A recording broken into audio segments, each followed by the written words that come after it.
Peter Rabbit. There he is. Well.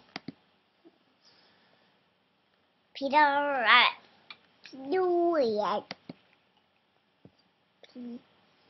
Once upon a time, there were 4 little rabbits named what? Flopsy, Mopsy, Cottontail, and Peter. They lived with their mother in a sandbank underneath the roots of a very big fir tree. Very good. Now, my dears, said Mrs. Rabbit one morning, you may go down the lane or into the fields, but don't go into Mr. McGregor's garden. Your father had an accident there. He was put into a pie by Mrs. McGregor. Now, run along and don't get into mischief. I am going out. Then Mrs. Rabbit went through the woods to the baker's to buy a loaf of fresh brown bread and 5 currant buns. Flopsy, Mopsy, and Cottontail were good little rabbits. They went hopping down the lane to gather blackberries. But Peter, who was sometimes naughty, ran straight away to Mr. McGregor's garden and squeezed under the gate.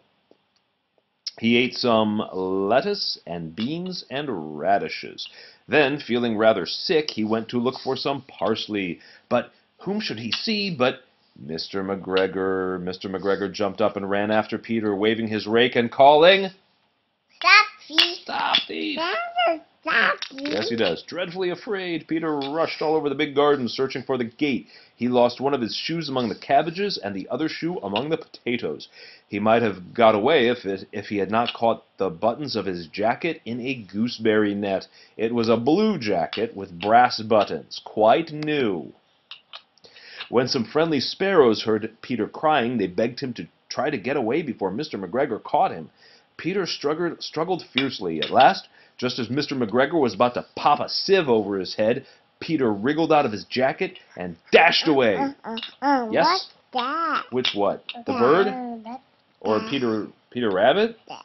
That's supposed to be Peter Rabbit. Oh, it might be a tear coming out of his eye because he's afraid of getting put into a pie by Mrs. McGregor if Mr. McGregor catches him. He rushed into a tool shed and hid in a can. It would have been a nice place to hide if there had not been so much water in it. How will he hide himself?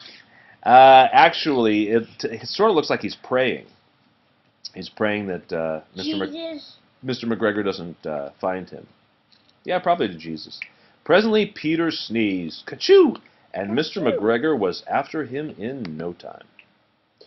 Up and down and all around. Oh, wait a minute. No. Hold on a second. Oh, maybe, yeah, that might just be the moment when he sneezes. He might be covering his mouth as he sneezes. That's another possibility.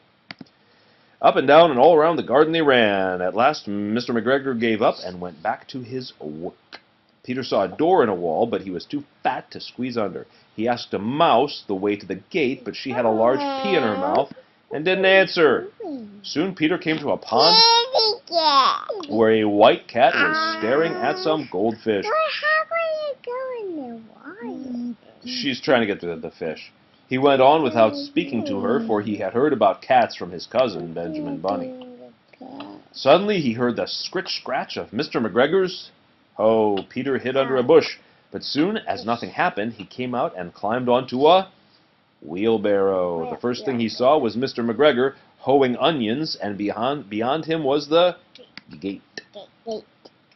Peter got down very quietly, ran to the gate, and squeezed under. Then he ran as fast as he could. He didn't stop until he was safe at last in the woods. Mr. McGregor, Mr. McGregor hung up Peter's shoes and jacket for a scarecrow to frighten the blackbirds. Peter ran until he reached his home in the big fir tree. Then he flopped down on the soft sand and shut his eyes. His mother was busy cooking. She wondered what he had done with his clothes, for it was the second little jacket and pair of shoes he had lost in a week. Okay, now keep doing that. Peter did not feel well during the evening. His mother put him to bed. She made some chamomile tea and gave a spoonful of it to Peter. But Flopsy, Mopsy, and Cottontail had bread and milk and fresh blackberries for supper. That's the